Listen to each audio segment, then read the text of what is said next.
pala itong remote guys, meron siyang plastic dito. Kailangan nyo siyang bunutin, no? Para mag-work yung battery, kasi pag purpose yan, kaya may plastic para yung battery hindi mag-contact, hindi mag-on, hindi mag-off, hindi ma-drain. So yun lagi guys, ito na ngayon, no? Dala ko na itong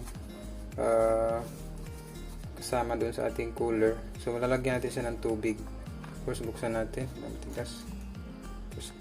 So ayan, nabuksan ko na, no? So as you notice, meron siyang parang buhangin sa loob. So huwag nyo po initapon, kasi yun yung may factor din yan siya, para hanggang dyan lagyan natin yung tubig. So, buksan natin itong gripo.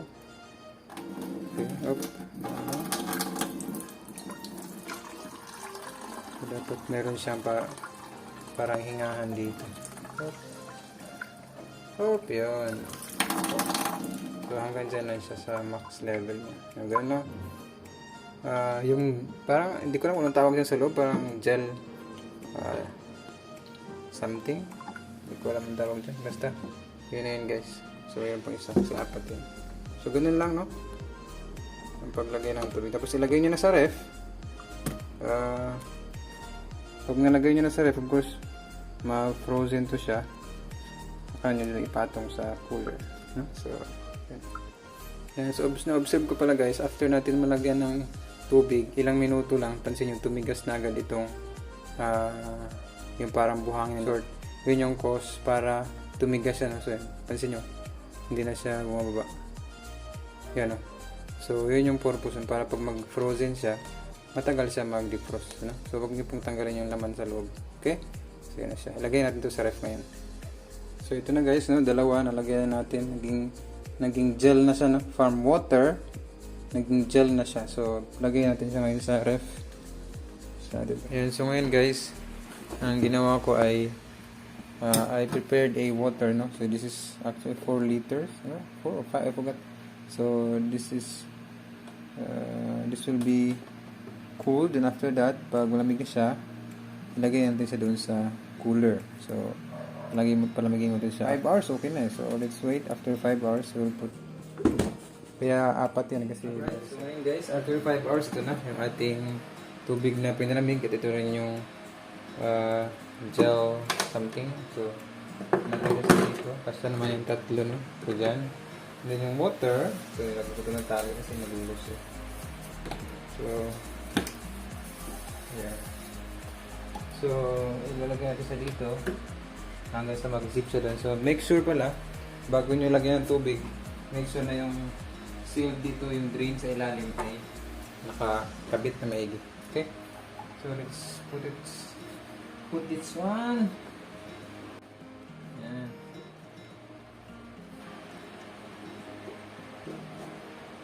Yan. So, makita nyo rin dun sa baba yung level niya. May video natin. Actually, at least, ang sabi doon sa manual, ito ay 8 liters, no?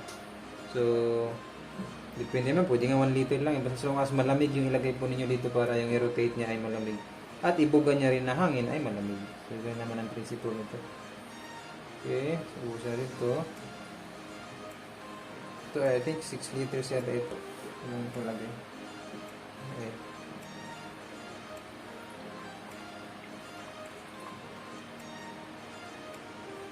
Ang advisable nito, at least makalahati sana. Kasi sa ngayon, ito lang yung napalamig ko.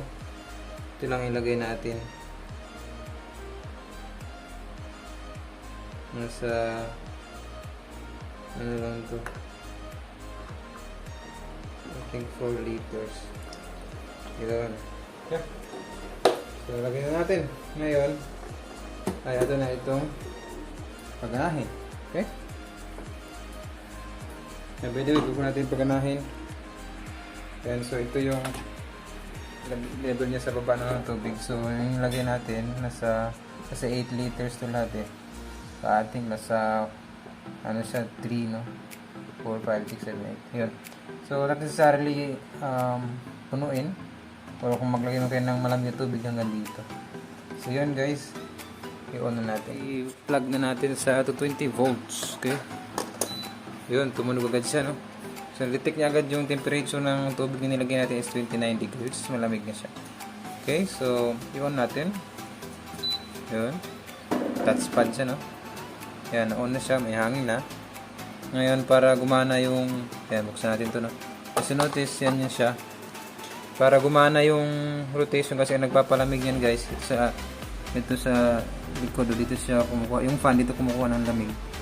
Dadaan kasi siya dito eh. Mayroong mga mechanism yan dyan. Okay, so, i-on natin. Paganahin natin yung mismong cool. Ayan, pilit natin itong cool. Yun, so, notice, umandar agad yung pump. So, yung pinili natin yung cool. Ayan. This is very cool. Right? So, hanggang sa pag mapuno siya, mag-overflow siya, guys. Ayan. So, tatagas siya dyan sa mga butas na yan. So, pag nandiyan sa butas na yan, pababa siya dito sa ayan, dito na siya. Para dyan kukuha yung fan ng lamig. So, astig siya. So, maliit lang naman yung room nyo. Tama-tama ito. Kasi sa aircon, masyadong mahal, no? So, ito ay 60 watts based dun sa manual. Right. So, yun na. Malamig na yung binubuga nyo. Ito natin i-swing. Yun. So, nag-swing na siya. And then, yung wind naman, meron siyang option na automatic siya mag-slow, mag-bilis. Meron din siyang night. Yung night naman, alternate sa mabilis, mahina. Ayun. So, yun yung siyang option. So, pwede naman na steady lang yun. Okay. So, gawin na siya, guys. Next step na tayo. Ayan. So, ang lamig na ng binubuga niya, guys. Oh. nakaswing na rin. So ngayon, of course, huwag kalimutan i-close ito, no? Ayan, pag nasara na yan, okay na yan. Remote na lang natin. Okay? Ito yung harap. Punta lang kayo sa gilid sa baba. Dito, meron ditong drainage. So you have to remove this one. As you can see.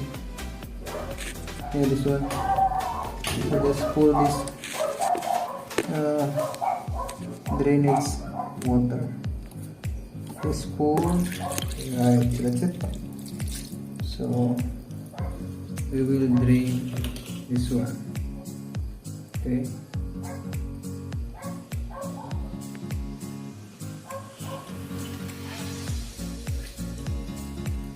Just wait until it will be empty. Okay.